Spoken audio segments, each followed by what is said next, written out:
Hello, good morning, नमस्कार। कैसे हैं आप सभी। तो स्वागत है आप सभी का आपके अपने यूट्यूब चैनल एकेडमी उत्थान में। और मैं हूं श्रेया राज, जो आपके लिए लेके आती हूं हर रोज एक बेहतरीन टॉपिक। तो जी हाँ, आप अगर बीपीएससी की तैयारी कर रहे हो, रेलवे की तैयारी कर रहे हो, बिहार एसआई की तैयारी कर रहे हैं, एसएससी की तैयारी कर रहे हैं, या किसी भी कंपटीशन एग्जाम की तैयारी कर रहे हैं, तो आप जुड़ जाइए मेरे साथ, क्योंकि आपको एक से एक टॉपिक दिया जाएगा, वैसे टॉपिक दिया जाएगा और इतनी क्लियरिटी के साथ समझाया जाएगा कि एग्जाम में आपके क्वेश्चन नहीं छूटेंगे। और इनसे तो एग्जाम में क्वेश्चन आना ही आना है, जो हर एग्जाम में क्वेश्चन पूछे जाते हैं। मैं आपको वही टॉपिक कराऊंगी, जैसा कि मैंने पहले भी 2 वीडियो डाल रखा है, वायुमंडल और संविधान के विदेशी स्रोत। तो आप अगर चैनल पर नए हैं तो चैनल को सब्सक्राइब कर दीजिए, बेल आइकन को प्रेस कर दीजिए, वीडियो को अंत तक देखिए और अच्छा लगे तो लाइक कर दीजिए, क्योंकि आप अगर इससे जुड़े रहेंगे तो इस साल 2021 में आपको सिलेक्शन जरूर मिलेगा। सिलेक्शन लेना है आपको, अपने माता पिता के सपनों को पूरा करना है। तो चलिए अब स्टार्ट करती हूँ मैं बिना वक्त गवाए। आज का ये टॉपिक, इसे ध्यान से पढ़िएगा, नोट कीजिएगा, रिवाइज करते रहिएगा। आपका मैक्सिमम पार्ट, इसी तरह से आपका ज्योग्राफी का हो गया, पॉलिटिकल का हो गया, हिस्ट्री का हो गया, मैं आपका मैक्सिमम पार्ट कंप्लीट करवा दूंगी। तो आप जुड़े रहिए, चैनल पे बने रहिए। तो चलिए स्टार्ट करते हैं आज का टॉपिक, जलमंडल। ये एक इम्पॉर्टेंट टॉपिक है, जैसा कि मैंने आपको बता दिया। तो आज जब जलमंडल का हम अध्ययन करेंगे तो उससे पहले जानते हैं कि आखिर ये जलमंडल होता क्या है। ये इधर तो पूरा भरा हुआ है, मैं इसे बीच में लिखती हूँ। ये जलमंडल होता क्या है। तो जल का जितना भी भूभाग है, भूखंड पर जो भी जल का क्षेत्र है, जो भी जल है, जहाँ भी आपको जल दिखाई देता, उन सब का समूह, उन सब का भाग ही जलमंडल कहलाता है। चाहे वो महासागर के रूप में हो, सागर के रूप में हो, नदी तालाब झील झरनों के रूप में हो, भूमिगत जल के रूप में हो, या फिर बादल के रूप में वायुमंडल में उपस्थित हो। तो ये सारा जो एक समूह है, ये सब जलमंडल कहलाता है। अब देख लीजिए जलमंडल, पृथ्वी पर कितना जलमंडल है, क्या इसके भाग है।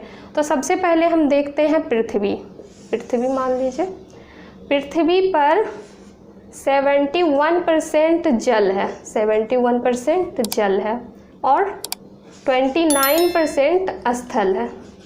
71% का मतलब 2/3 जल है और स्थल 1/3 से थोड़ा अधिक है। अब पृथ्वी पर जब 71% जल है और 29% स्थल है, फिर भी जल की इतना अभाव क्यों है। आप लोगों ने आज से कुछ साल पहले टीवी पे भी ऐड आता था बहुत सारा कि जल बचाइए, नल को खुला मत छोड़िए, जल संरक्षण कीजिए, क्योंकि भविष्य में आपको जल की कमी कर देगा। तो इतना जल होने के बावजूद भी जल की कमी है। क्यों है? क्योंकि इतने जल में जो 71% जल है, इसमें मान लीजिए ये 71% जल का स्वभाग है। अब देखिए कि जल कहाँ कहाँ वितरित होता है। महासागर में इस कुल जल का 97.3% तो महासागर में ही है। ये मैंने लिख दिया ताकि आपको ये विशेष तौर पे बताना है, विस्तृत तौर पे बताना है कि कहाँ कहाँ ये जल फैला है। ये आपको याद करने की ज़रूरत नहीं, याद बस 2 चीज़ रखना है कि महासागर 97.3% है और मृदु जल, मीठा यानी पीने योग्य जो जल है हमारे पास, वो मात्र 73 या 75 मान लीजिए इसको। तो 22.5%, कहीं कहीं 8 रहता है, कहीं कहीं ये 5 रहता है। तो आपको क्या याद रखना है, 97.5% जो है ये महासागरीय जल है और ये जो 2.5% है ये मृदु जल है। इतना आपको याद रखना, ये इसका पूरा विस्तृत तौर पर विवरण दिया गया है। तो ये आपको सिर्फ समझाने के लिए मैंने दिया। तो 97.3% महासागर का जल है। अब बर्फ़ जो है, बर्फ़ छत्रक, आप ये 2.5 जो मृदु जल देख रहे हैं ना, उसमें 1.5% तो सिर्फ बर्फ़ है जिसका कि यूज नहीं है पीने योग्य में। 1.5% एक बड़े पैमाने पे सिर्फ बर्फ़ है। तो आपके पास कितना बच गया, सिर्फ 1%, सिर्फ ये। उसमें भी अभी मैं बताऊंगी कि और कहाँ कहाँ उसका वितरण है। उसके बाद भूमिगत जल है 0.68%।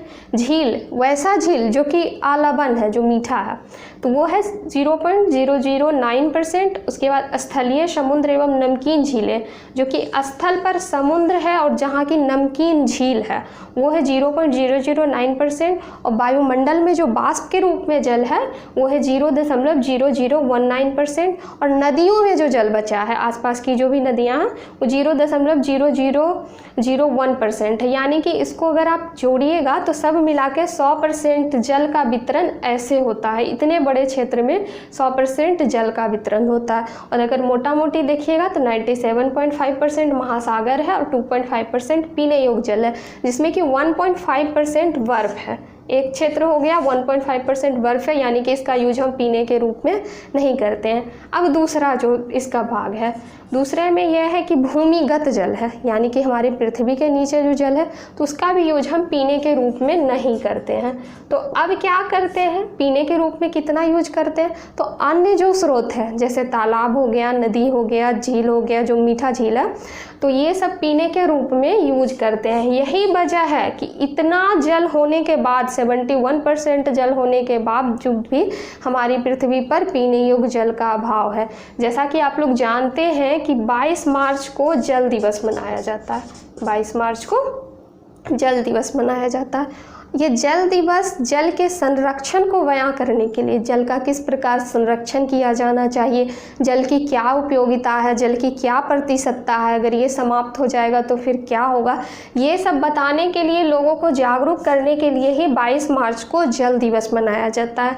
जैसा कि हाल ही में प्रधानमंत्री नरेंद्र मोदी द्वारा नल जल एक योजना लाई गई, नल जल योजना, जिसका कि लक्ष्य था कि 2022 तक प्रत्येक घर में, पूरे भारत के प्रत्येक घर में जल उपलब्ध हो नल के माध्यम से। अभी तक पूरी तरह उपलब्ध नहीं हो सका है क्योंकि 2022 तक इसका लक्ष्य रखा गया। इसके साथ ही पंजाब सरकार ने भी नल जल कार्यक्रम शुरू किया, जिसमें कि वो अपने क्षेत्र के प्रत्येक घर को जल उपलब्ध कराएगा। और इस बार जो 2021 के 22 मार्च को जो जल दिवस मनाया गया, उस पर मोदी जी की एक थीम थी catch the rain, catch the rain, यानी कि बारिश के पानी का संरक्षण करना है, बारिश के पानी का संरक्षण करना है, उसे बचाना। क्योंकि आप सुनते होंगे कि जहाँ एक तरफ उत्तरी बिहार में हर साल बाढ़ आता है, वहीं दक्षिणी बिहार में हर साल सूखा पड़ जाता है। ऐसा क्यों होता है? क्योंकि जैसे जैसे गर्मी बढ़ती है, ये जो वाष्प बन के हमारा जल है वो बादल के रूप में इकट्ठा हो जाता है और बाकी के जल के लेयर नीचे चले जाते हैं, वो धरती के अंदर चला जाता है, भूमिगत जल।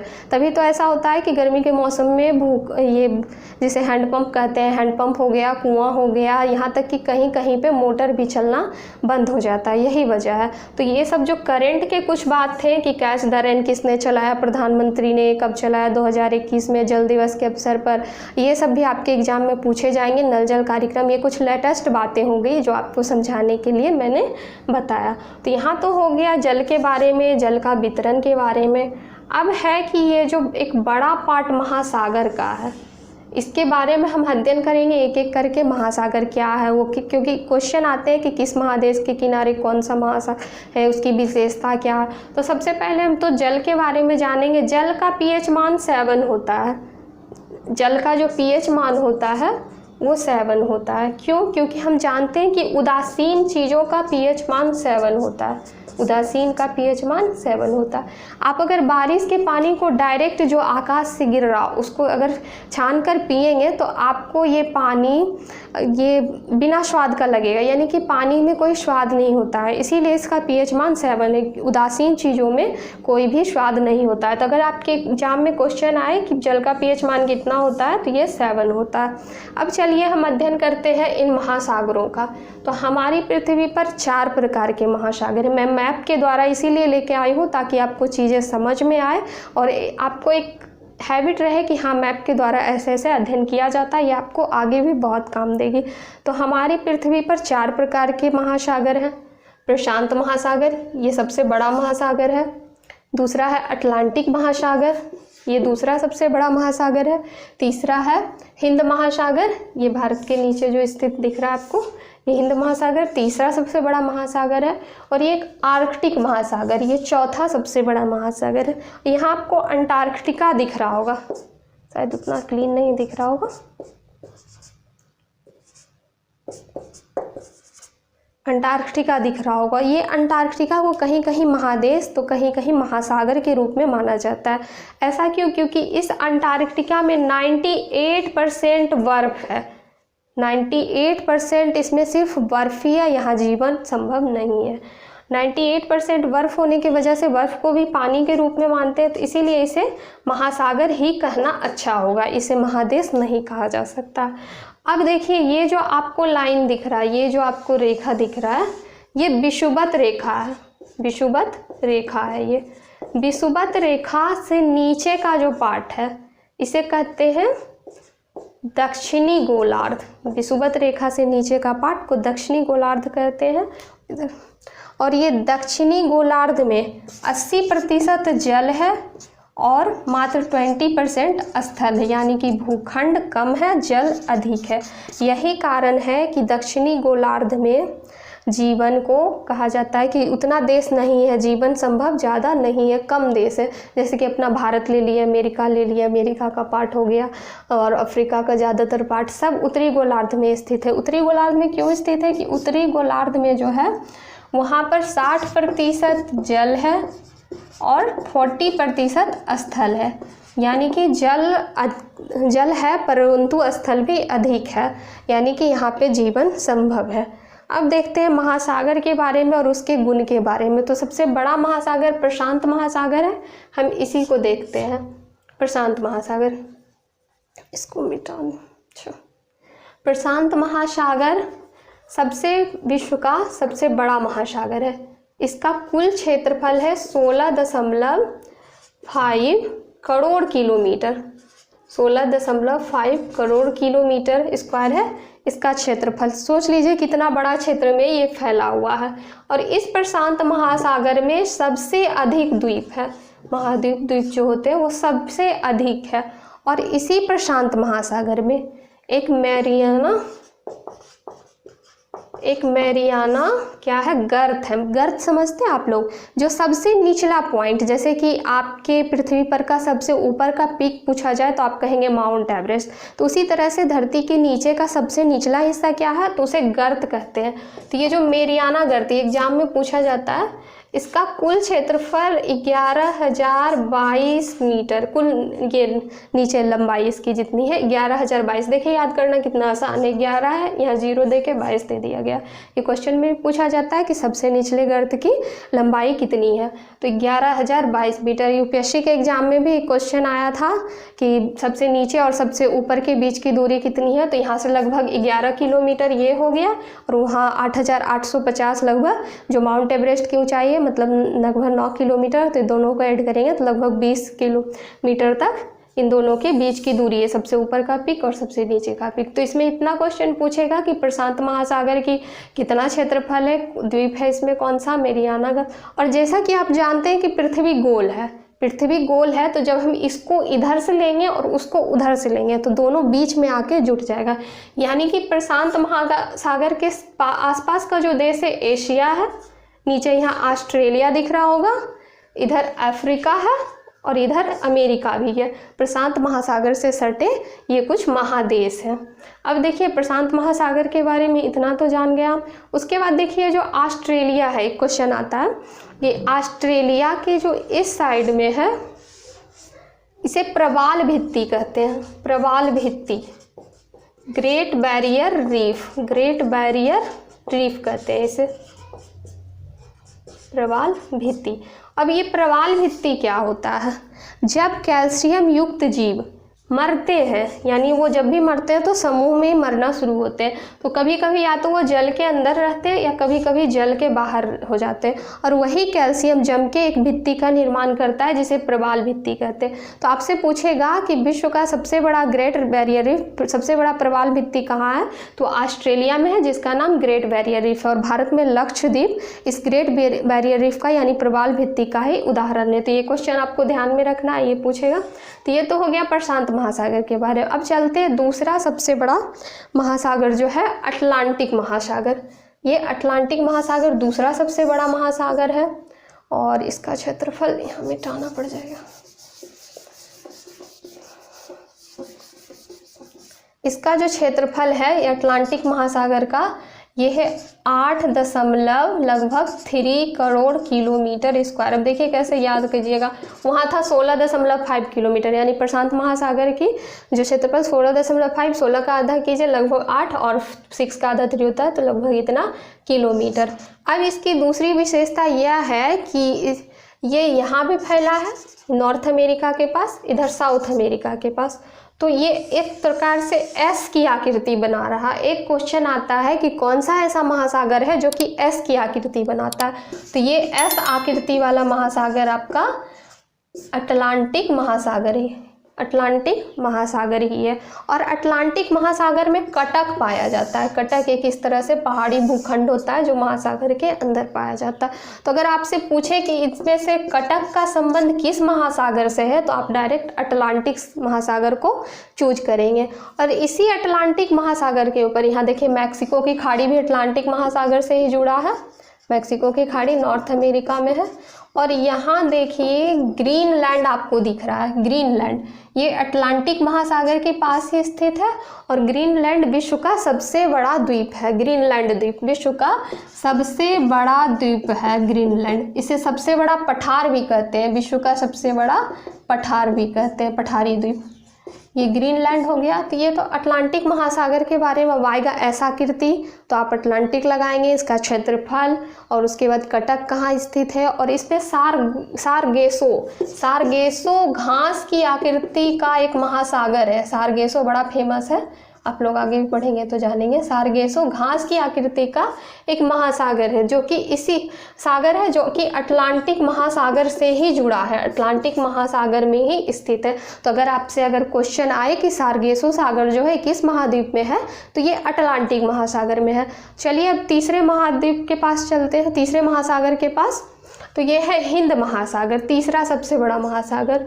और ये एकमात्र ऐसा महासागर है, एकमात्र ऐसा महासागर है जो कि जिसका नाम किसी देश के नाम पर पड़ा, यानी कि अपना देश भारत के नाम पर ही, हिंदुस्तान के नाम पर इसका नाम हिंद महासागर पड़ा। ये एक ऐसा क्वेश्चन भी आता है कौन सा ऐसा महासागर है जिसका नाम किसी देश के नाम पर पड़ा है, तो ये हिंद महासागर। उसके बाद इसका जो क्षेत्रफल है 7.3 करोड़ किलोमीटर, इसका क्षेत्रफल 7.3 करोड़ किलोमीटर स्क्वायर है। अब देखिए कैसे याद रखना, ये 16.5 हो गया, उसका आधा ये अटलांटिक महासागर 8.3 हो गया, और एक कम कर दे तो 7.3 करोड़ किलोमीटर स्क्वायर ये हिंद महासागर का क्षेत्रफल हो गया। अब इस पे दूसरा जो क्वेश्चन पूछा जाता है वो पूछा जाता है मेडागास्कर द्वीप। मेडागास्कर द्वीप जो अफ्रीका यहाँ पे है, अफ्रीका के तट पे स्थित है मेडागास्कर द्वीप। ये हिंद महासागर में ही पाया जाता है, ये विश्व का सबसे बड़ा द्वीप है मेडागास्कर द्वीप। विश्व का बड़ा द्वीप में माना जाता है ये मेडागास्कर द्वीप। और ये यहाँ महाद्वीप ये जो है ये हिंद महासागर में ही पाया जाता है, हिंद महासागर से रिलेटेड है। तो ये दो क्वेश्चन हिंद महासागर से हो गए। अब देखिए आर्कटिक महासागर है, चौथा सबसे बड़ा महासागर आर्कटिक महासागर है। आर्कटिक महासागर नॉर्थ पोल पे स्थित है, जैसा कि आपको दिख भी रहा है। और इसमें क्वेश्चन पूछा जाता है कि ये सबसे ठंडा महासागर कौन सा है, सबसे ठंडा महासागर। तो सबसे ठंडा महासागर आर्कटिक महासागर ही है, क्योंकि ये नॉर्थ पे पाया जाता है और इसमें बर्फ सबसे अधिक है, बर्फ ही बर्फ है कहिए तो, यहाँ बर्फ बहुत ज़्यादा है। इसीलिए वैसे भी ऊपर के इलाका आप जैसे इंडिया को ही ले लीजिए, तो जहाँ एक तरफ दक्षिण भारतीय लोग जहाँ बहुत ज़्यादा गर्मी पड़ती है, तो वहीं जब जम्मू कश्मीर हिमाचल प्रदेश का इलाका देखेंगे तो वहाँ बहुत अधिक ठंड पड़ती है। तो इस तरह से आर्कटिक महासागर नॉर्थ पोल कहलाता है और यहाँ सर्वाधिक ठंड पड़ती है। तो ये तो कुछ क्वेश्चन हो गया जो महासागर से रिलेटेड है। बाकी ये सब जो आप देख रहे हैं ये जल है, यानी इतना कम क्षेत्र भूखंड है ये सारा, बाकी जो भी दिख रहा है इधर सब जल ही स्थित है। ये हाल है हमारी पृथ्वी की। अब देखिए एक क्वेश्चन आता है, बड़ा खास क्वेश्चन है कि समुद्र में जो लवण पाया जाता है, खारा जल, क्योंकि 71% में ये 97.3% तो 5% खारा जल ही है, समुद्री है जल। तो ये जो लवणीय जल है, लवण में ना तो कोई तैर सकता है ना ही उसमें कोई डूब सकता, और इस लवण का माप भी किया जाता है, लवण को मापा भी जाता है। तो कैसे मापते हैं लवण को, तो लवण को प्रति 1000 ग्राम पे मापते हैं, इधर से दिख रहा, प्रति 1000 ग्राम पे लवण को मापते हैं। और ये जो लवणता है ये कितना है, टोटल जल का 35 भाग प्रति 1000 ग्राम, यानी कि 35 प्रति 1000 ग्राम ही लवणता है पूरे महासागर का। तो आपको ऑप्शन में क्या दे देगा कंफ्यूज करने के लिए, 35 प्रति 100 ग्राम, 35 प्रति 10,000 ग्राम, इस तरह से ऑप्शन दे देगा। तो आपको याद रखना है, क्वेश्चन बार बार पूछा जाता है और आपके एग्जाम में भी पूछे जाने की संभावना। तो 35 प्रति 1000 ग्राम याद रखेंगे। अब आता है क्वेश्चन कि सबसे अधिक लवण वाला क्षेत्र कौन सा है, कौन सा ऐसा सागर महासागर है जहाँ की सबसे अधिक लवण है। तो एक तो विशेष तौर पे तुर्की का एक बान क्षेत्र है, तुर्की में एक बान क्षेत्र है जहाँ की सर्वाधिक लवण 330 प्रति 1000 ग्राम वहाँ लवण है। तुर्की का बान क्षेत्र में 330 प्रति 1000 ग्राम लवण है। अब अगर ऑप्शन में ये भी ना रहे, क्योंकि ये इतना कम, थोड़ा सा ये क्वेश्चन उतना कम पूछता है, लेकिन पूछता है कि सेकंड नंबर, यानी कि पूछेगा कि सबसे अधिक लवण किस में है, तो उसमें मृत सागर ऑप्शन दिया होगा।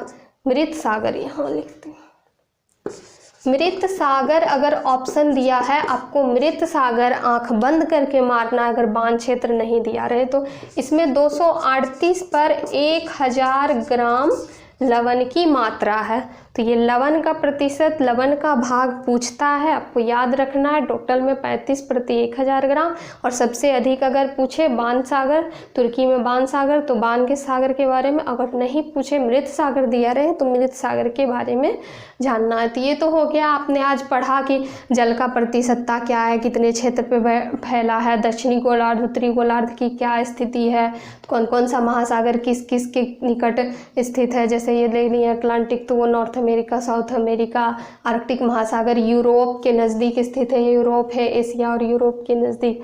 उसके बाद प्रशांत महासागर एशिया और ये ऑस्ट्रेलिया के बीच स्थित है। तो इस तरह से आपने देखा कि इतना क्षेत्र में फैला हुआ ये सब क्या है, जल के बारे में, यही जलमंडल है, यही जलमंडल। अगर आप इतना पढ़ने के बाद नदी और उसके किनारे बसे शहर, जलप्रपात पढ़ लेते हैं और थोड़ा थोड़ा और भी जो जल से रिलेटेड 1-2 टॉपिक अगर आप पढ़ लेते हैं तो आप जलमंडल का, जल का मैक्सिमम पार्ट कवर कर लेते हैं। इससे ज़्यादा एग्जाम में क्वेश्चन नहीं पूछे जाएंगे। तो मुझे यकीन है कि आप लोग इसको अच्छे से समझ गए होंगे। आप इसे नोट कर लीजिए, इसे बार बार रिवाइज करते रहिए। ये आपकी तैयारी में एक ताबूत में अंतिम कील के समान होगा, एक अंतिम कील के समान, क्योंकि आपकी तैयारी को मजबूत बनाएगा। आप सबके नोट्स बना लीजिए, आप सब बढ़िया से रिवीजन कर लीजिए। तो चलिए, बहुत अच्छा रहा आप लोगों का साथ। आप अभी यहाँ से जाके ज़रूर मेरे चैनल को सब्सक्राइब करें और भी वहाँ टॉपिक है जो पढ़ें। तो चलिए, आज के लिए इतना ही। कल फिर मैं लेके आऊँगी एक बेस्ट टॉपिक। तब तक घर पे रहिए, सुरक्षित रहिए, अपनी तैयारी को मजबूत बनाइए। जय हिंद, मिलती हूँ कल।